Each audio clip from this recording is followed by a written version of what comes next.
Excellente soirée à toutes et à tous et merci d'avoir choisi la chaîne des références pour votre information en cette journée dominicale. Tout de suite, prenons le sommaire. Le président zambien Edgar Lungu a séjourné à Kinshasa le samedi 24 avril pour une visite de 24 heures. Reçu par son homologue Félix-Antoine Tshisekedi Tshilombo, il a fait savoir que sa mission consistait à renforcer la coopération bilatérale entre la Zambie et la RDC. À chaque journée, sa célébration, l'humanité a célébré ce dimanche 25 avril la journée mondiale de lutte contre le paludisme. Zéro palu, un trait sur le paludisme, c'est le thème choisi pour cette année.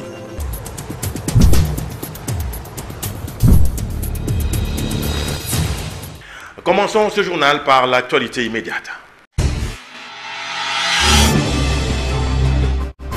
Arrivé ce samedi 24 avril 2021 à Kinshasa pour une visite d'État, le président zambien Edgar Lungu a été l'hôte du président Félix-Antoine Tshisekedi en début d'après-midi à la Cité de l'Union africaine. Les détails dans ce reportage de la presse présidentielle.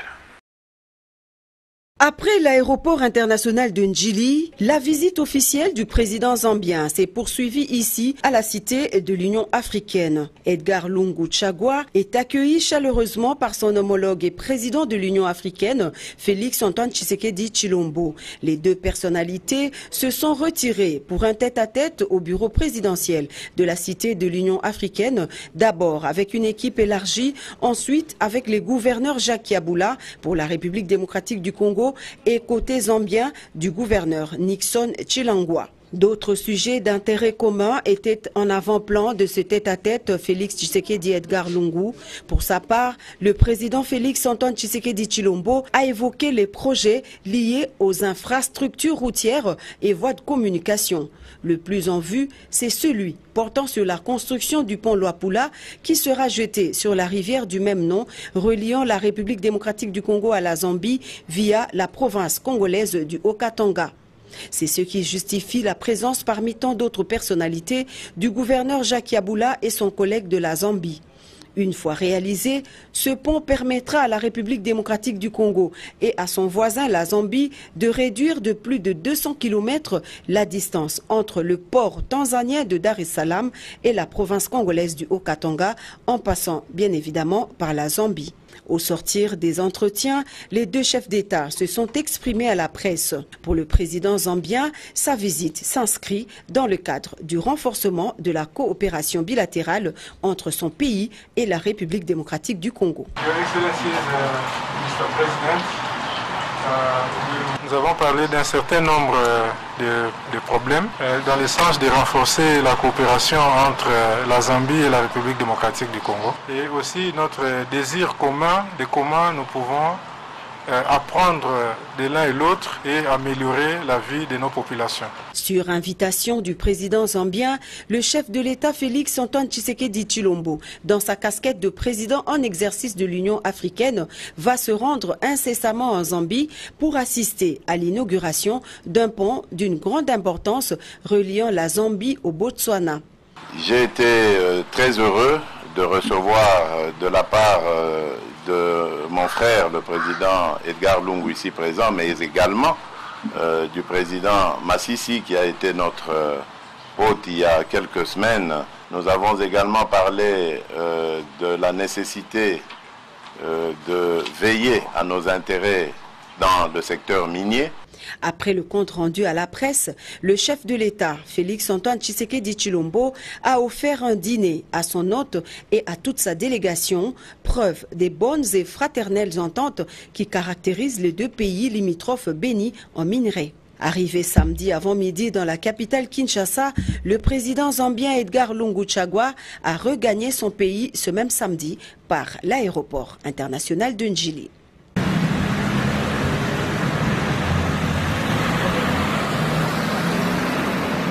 Zéro palu, tirer un trait sur le paludisme. C'est le thème retenu pour la célébration de la journée mondiale de lutte contre le paludisme célébrée le 25 avril de chaque année. La moitié de la planète est toujours exposée au risque de contracter cette maladie traitable qui coûte la vie à un enfant toutes les 2 minutes. Sylvie Fortuné Mboula. Depuis 2020, le monde a fait de progrès historiques dans la lutte contre le paludisme, sauvant de vies humaines. Cependant, la moitié de la planète est toujours exposée au risque de contracter cette maladie évitable et traitable qui coûte la vie à un enfant toutes les 2 minutes dans le monde. Selon l'Organisation mondiale pour la santé OMS, sur les 87 pays touchés par la maladie, 46 ont signalé moins de 10 000 cas de la maladie en 2019 contre 26 pays en 2000. À la fin de 2020, 24 pays avaient fait état d'une interruption de la transmission du paludisme pendant au moins 3 ans. Cette réussite est d'abord avant tout le résultat de l'engagement politique à mettre fin à la maladie. Par contre, les statistiques restent inquiétantes en République démocratique du Congo. Le rapport du Programme national de lutte contre le paludisme de 2019 fait état de plus de 21 millions de cas de paludisme, dont 19 millions de cas de palud simples et 2 millions de cas de palud graves, ainsi que 13 000 décès liés au paludisme, dont 9 850 enfants âgés de moins de 5 ans, soit 65%. Au-delà d'être un problème de santé publique, le paludisme pose un problème économique au regard de la cherté de soins. Ainsi, ces derniers ne sont pas toujours à la portée de nombreuses familles congolaises. La lutte contre la maladie en RDC passe par l'adoption d'un nouveau comportement devant se matérialiser à travers la participation de ménages, de familles et des communautés. Il faut dire qu'en 2020, l'apparition de la Covid-19 a rendu beaucoup plus difficile la riposte au paludisme dans le monde entier. Depuis les débuts de la pandémie, l'OMS exhorte le pays à maintenir le service de santé essentiel, y compris pour le paludisme, tout en veillant à ce que les communautés et les agents de santé soient protégés contre la transmission de la Covid-19. En province à présent, une délégation de l'église du Christ au Congo, conduite par Monseigneur Théophile Doualé Laba, vient de séjourner à Mbandaka avec comme mission sensibiliser la masse sur les services protestants pour le développement et diaconie en faveur des personnes vivant avec handicap. José Mazaousoukouma est notre correspondant sur place. Plus de 100 personnes composées de membres du gouvernement provincial, de membres de l'Assemblée provinciale de l'Équateur, de FRDC, de la PNC, des serviteurs de Dieu de l'Église du Christ au Congo et de l'Église catholique, de la communauté des disciples du Christ au Congo, des responsables des associations qui militent pour les personnes vivant avec handicap et autres, étaient sensibilisés sur les services protestants pour le développement et diaconie, CEPRODIA, à l'image de Caritas Développement de l'Église catholique, et c'est là pour la prise en charge des personnes vivant avec handicap dans la province du Grand Équateur. Cette cérémonie était organisée par Monseigneur Théophile Doualé Laba, le président de l'Église du Christ au Congo, ECC, province du Grand Équateur, qu'accompagne M. Sadat Mossi Nzimba Wanyolo, de Mme Virginie Ndjoku, coordinatrice des personnes vivant avec handicap RDC, et les révérends brillants autour de cette sensibilisation sous la présidence du ministre provincial de la Santé et Affaires sociales, Dr Bruno Efoloko. Cette séance a eu lieu le jeudi 22 avril dans la salle de conférence des Synode de Grand Équateur. Le vendredi 23 avril, comme il est de coutume chez les Mongo, révérend Briand avait eu son nouveau nom. Il s'agit de M. Briand Bongonda, avant que la délégation ne sensibilise plus de 200 personnes vivant avec handicap, dont les paralytiques, les éborgnés, les aveugles, les malentendants, les sourds et sourds-muets, les albinos, pour ne citer que cela, sur les CEPRODIA. Cette délégation a pris le vol de ce dimanche 25 avril pour Kinshasa, la capitale. Restons en Mbandaka pour vous signaler que le 5e anniversaire de la disparition de Papa Wemba a été célébré avec faste. Témoin de l'événement, José Mazao Soukouma, notre correspondant, une fois de plus. Il fait précisément 5 ans que Papa Wemba avait quitté cette terre des hommes. C'était le 24 avril 2016 que Papa Wemba se produisait sur scène au Festival de musique urbaine d'Anoumabo en Abidjan, à Côte d'Ivoire. Soudainement, la légende de la musique africaine s'écroule. Le chanteur est victime d'un malaise. Acheminé dans un hôpital d'Abidjan, il décède à son arrivée. Lorsque la nouvelle s'est propagée en cette matinée du 24 avril, c'était d'abord l'incrédulité qui domine. Très vite, l'info est confirmée. L'un des plus grands noms de la musique africaine, Papa Wemba, est mort. Décédé à l'âge de 66 ans, il a passé la majeure partie de sa vie sur les scènes du monde entier. À Mbandaka, l'hôtel Alpha Century a servi de cadre de la démonstration de la SAP et la danse à la musique du roi de la SAP, le Kourouyaka, Shungu Mbadio, le chef coutumier du village Molokai et fondateur de la religion Kitendi. Mandela Sokoto Mulenda projette une tournée dans toutes les provinces de la RDC pour former les jeunes sapeurs afin de pérenniser la religion Kitendi Mvwata Kumvwata.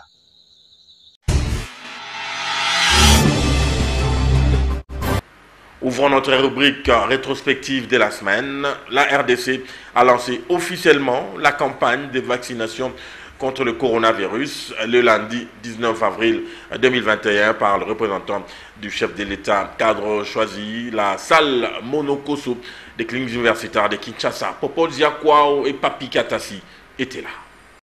C'était en présence d'impacteurs d'invités politiques, de santé et académiques que s'est tenue cette cérémonie officielle du lancement des vaccins à coronavirus aux cliniques universitaires de Kinshasa. Prenant la parole tour à tour, les bourgmestres de Lemba, le représentant de l'Organisation de la Santé mondiale et les doyens de la faculté de médecine ont remercié le chef de l'État d'avoir permis que ce jour soit une réalité. Cette pandémie a fait subir à cette institution d'énormes pertes en vies humaines. En effet, à elle seule, notre institution, l'Université de Kinshasa, a perdu 43 professeurs. À son tour, le ministre de la Santé, le docteur Etienne Longondo, a recommandé à la population de se vacciner, question de vaincre cet ennemi invisible qui est la Covid-19. Si le vaccin constitue un espoir dans la lutte contre la maladie coronavirus, nous devons continuer à respecter et à appliquer les mesures de santé publique éprouvées en matière de la prévention contre cette maladie. À la sortie de la salle, le ministre de la Santé, accompagné par les ambassadeurs et plusieurs autorités de la santé, ont visité les stands où tous ont été vaccinés, en commençant par le ministre de la Santé. La population est donc confiée à suivre cet exemple. À Lubumbashi, plusieurs Louchois n'ont pas bien accueilli la nouvelle de ce lancement de la campagne de vaccination contre le Covid-19. Et si la plupart se disent défavorables au vaccin, certains, par contre, lui accordent les bénéfices du doute. Répondant notre correspondant sur place, Junior Kaniki. Dans les rues de Lubumbashi, l'acceptation des vaccins contre le Covid-19 ne fait pas l'unanimité. Ce Louchois rencontré en plein cœur de la deuxième ville de la RDC ne croit pas d'abord à l'existence des Covid-19, d'où son refus à la vaccination. Vraiment, moi non.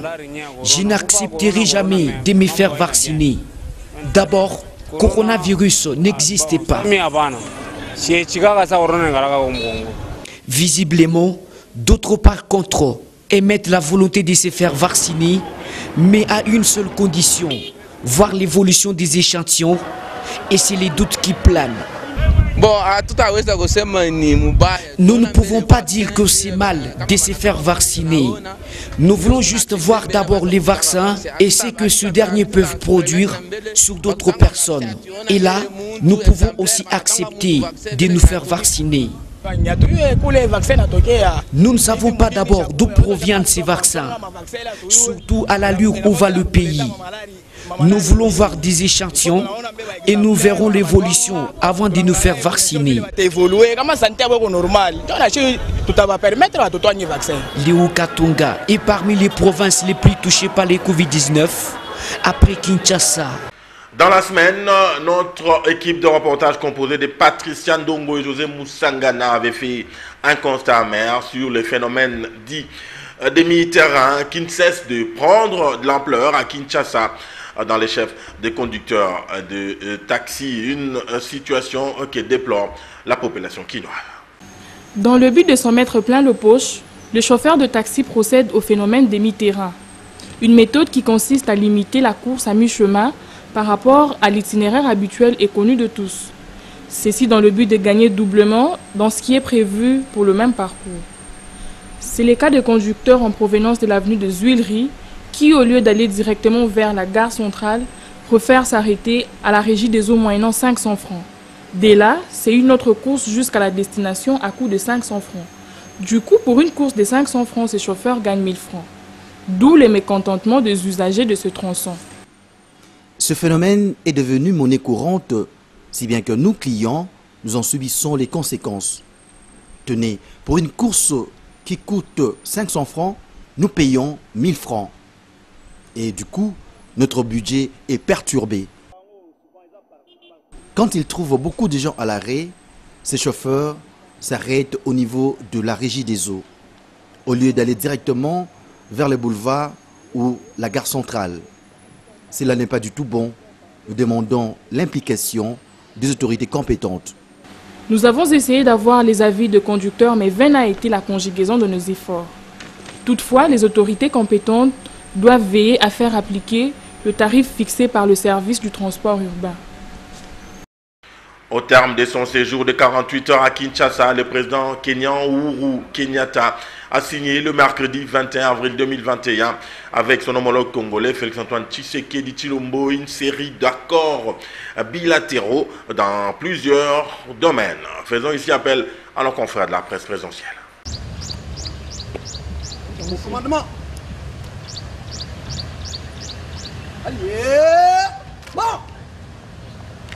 Le tapis rouge déroulé, la République démocratique du Congo par son président étale toute son hospitalité pour recevoir son hôte de marque.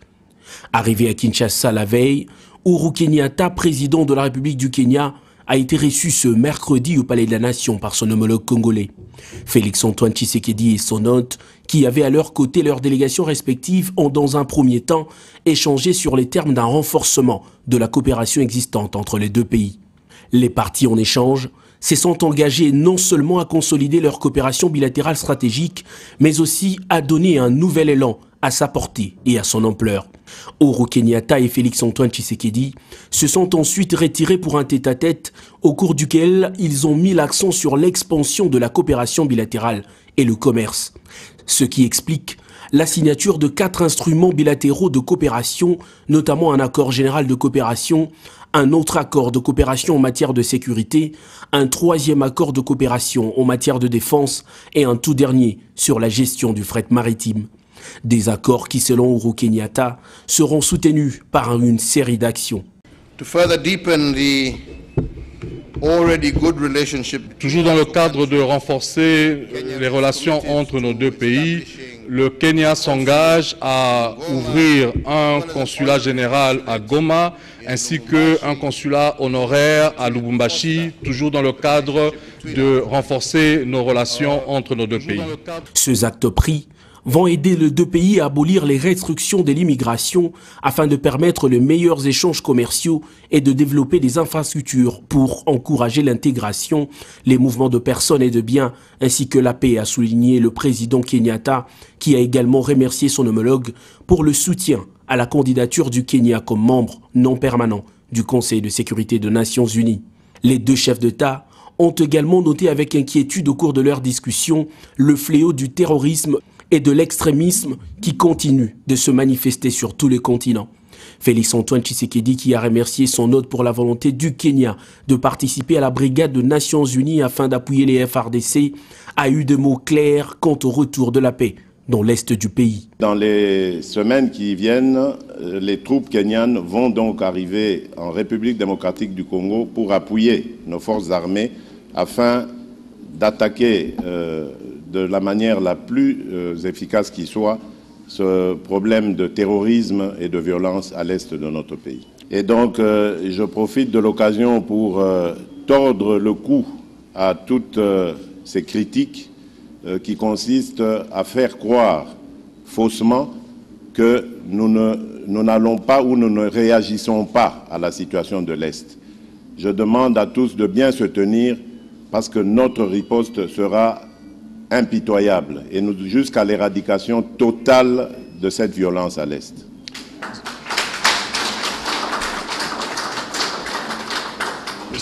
La RDC veut se servir de l'exemple du Kenya dans la lutte pour la corruption et le blanchiment de capitaux afin de mieux mobiliser les recettes et faire face aux différents problèmes, a déclaré Félix-Antoine Tshisekedi, qui a annoncé des grandes réalisations dans le domaine des infrastructures.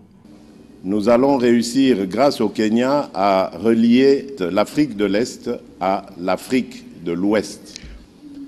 Et cela va être rendu possible très bientôt par le début de travaux de construction du corridor nord, qu'on appelle. Cela va ouvrir la voie à beaucoup d'autres projets entre nos deux pays, notamment également dans le secteur énergétique. Les deux hommes d'État ont également évoqué la suite de discussions pour désigner quelques pays, au nombre desquels le Kenya et la RDC, qui vont développer des capacités de fabriquer les vaccins contre la Covid sur le sol africain. Allez, cette information a défrayé la chronique, il faut le dire, la semaine qui s'achève. Il s'agit de l'arrestation de Willy Bakonga, ministre sortant de l'enseignement primaire, secondaire et technique. C'était donc à Brazzaville. La rédaction d'Antenne a fait appel à un connaisseur pour savoir quelle est la procédure à suivre pour son extradition. C'est Maître Willy Wenga qui a tenté de nous donner la réponse à cette question. Il a été joint au téléphone par Sylvie Fortuneboula. La procédure d'extradition est un problème qui se pose essentiellement dans l'état requis, c'est-à-dire l'état où la personne est retrouvée. Et l'état requérant, c'est-à-dire l'état qui demande l'extradition, doit se contenter de formuler la demande par voie diplomatique. L'extradition est une question politique, donc lorsque la RDC veut obtenir qu'on puisse extrader le ministre Willy Bakonga de Brazzaville à Kinshasa, il doit le faire par voie diplomatique. Et cette procédure que Congo-Brazzaville devra utiliser procédera du droit interne de Congo-Brazzaville. Et si chez nous, en République démocratique du Congo, c'est le gouvernement qui demande l'extradition de personnes, dans d'autres pays, peut-être c'est le Parlement ou ailleurs. Et pour que l'extradition soit accordée, la République démocratique du Congo doit produire à la République du Congo le pièce justificative nécessaire prouvant que la personne arrêtée à Brazzaville est poursuivie ou qu'il y ait des poursuites qui sont engagées contre la personne recherchée. Et il faut reconnaître aussi que pour qu'il y ait extradition, il faut qu'il y ait une convention. Or, il existe une convention d'extradition entre la RDC et la République du Congo, mais cette convention a toujours été utilisée de manière lente. L'extradition n'est pas obligatoire. Un pays qui détient une personne recherchée dans un autre pays peut refuser d'extrader les citoyens de l'autre pays pour plusieurs raisons internes. Et si on veut faire le parallélisme entre le dossier de Willy Bakonga et de Mounene pour dire qu'il y a une jurisprudence par rapport à ce qui s'était passé, je dois vous dire que les deux affaires ne se ressemblent pas. Si pour Willy Mounene, pour le général Mounene plutôt, il s'agit d'une infraction politique Lui, il était poursuivi pour des questions politiques et où il avait demandé même l'asile à Congo-Brazzaville. Et puis la loi ne définit pas l'infraction politique. Mais ici, Bakonga, lui, est poursuivi pour des infractions du droit commun, à savoir les détournements des deniers publics. Donc, tout dépend de bonnes relations qui existeraient entre notre pays et son voisin, la RD Congo, encore que l'arrestation de Willy Bakonga, selon les informations, a été demandée par le pouvoir de Kinshasa. Cela signifie déjà que cette coopération est intacte. Et s'il a été arrêté sur demande de Kinshasa, tout porte à croire que par voie diplomatique et incessamment, Brazzaville va l'extrader pour qu'il soit jugé ici à Kinshasa. Voilà ce que je peux vous dire sur ce point-là. Le chef de l'État congolais avait marqué de sa présence les obsèques du président décédé Idriss Déby Itno. Il est arrivé à 9h35 heure locale à l'aéroport international Hassan Djamous de N'Djamena. C'était le vendredi 23 avril 2021. Le président de la République donc s'était incliné devant la dépouille mortelle du président décédé à la place de la nation. La suite avec nos confrères de la presse présidentielle. Sur la télévision nationale tchadienne, le programme a été adapté au deuil national décrété pour 2 semaines. Dans les rues de N'Djamena, la capitale, l'atmosphère est morose. La ville est calme et fortement militarisée. À l'aéroport international Hassan Djamous, le trafic est fluide. Les délégations se succèdent pour assister aux obsèques du maréchal président Idriss Déby Itno, mort le mardi 20 avril 2021 des suites des blessures sur le champ de bataille, selon l'armée. C'est à 9h30 que l'avion présidentiel de RDC a atterri sur la piste de cet aéroport. À son bord, le président de la République démocratique du Congo et président en exercice de l'Union africaine, Félix Antoine Tshisekedi Tshilombo, accueilli par le vice-président du Conseil militaire de transition, le général de division Djimadoum Tireyana et un comité restreint d'accueil de la République démocratique du Congo. Aussitôt accueilli, Félix Tshisekedi a été conduit à la place de la Nation au 2e arrondissement de la ville pour assister aux obsèques nationales. Dans la tribune, plusieurs chefs d'État et de gouvernement, une dizaine au total, parmi lesquels le président français Emmanuel Macron. 3 temps forts ont marqué la cérémonie. D'abord, les hommages militaires avec l'entrée sur la place de la Nation de la dépouille d'Idriss Déby Itno. 21 coups de canon ont retenti lors de ces hommages. S'en est suivi le recueillement devant la dépouille par le chef d'État et de gouvernement. Le président en exercice de l'Union africaine, aux côtés du président français Emmanuel Macron, se sont inclinés devant le cercueil du maréchal tchadien. Leurs homologues ont aussi rendu hommage au défunt Idriss Déby Itno. Et le grand chancelier a été invité par la suite à déposer les attributs du maréchalat sur le cercueil. Des témoignages émouvants ont été faits par la première dame, épouse du défunt, et par 2 fils Itno. Le président Félix Antoine Tshisekedi était le premier de chefs d'État à prendre la parole. Dans sa casquette de président en exercice de l'Union africaine, il s'est dit consterné par ces disparitions et a promis l'accompagnement de l'Union africaine dans cette période de transition. Puisse le sacrifice consenti par son Excellence, le président Idriss Déby Itno, cimenter votre unité et votre attachement aux valeurs démocratiques et constituer le terreau de l'essor et du développement de votre chère République. À ce titre, soyez assurés de l'accompagnement de l'Union africaine dans cette période de transition que nous souhaitons pacifique, inclusive et démocratique, conformément à la loi fondamentale de votre pays. Toujours en rapport avec la transition voulue pacifique et démocratique, le président français Emmanuel Macron, prenant la parole, a rassuré que la France ne laissera jamais personne remettre en cause la stabilité et l'intégrité du Tchad. L'oraison funèbre était la dernière partie de la cérémonie avant le départ des officiels. La dépouille du maréchal du Tchad a été solennellement remise à la famille du défunt pour une inhumation dans une stricte intimité dans son village d'Amdjaras.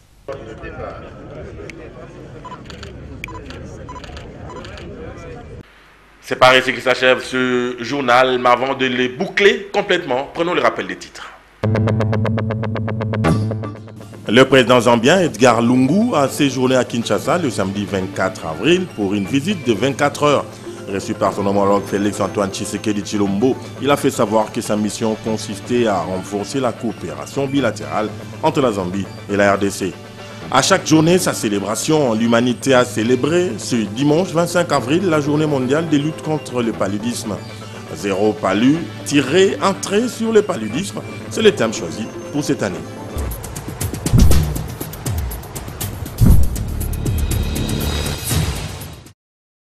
Ça a été pour moi un réel plaisir de vous apporter l'information en cette soirée dominicale. Au nom de mon chef d'édition, Sylvain Kapombo Sengele, je vous dis grand merci pour votre sympathique attention. Restez bien branchés car les programmes qui viennent pour cette fin de soirée dominicale sur la chaîne de référence sont tout à fait alléchants. Portez-vous bien.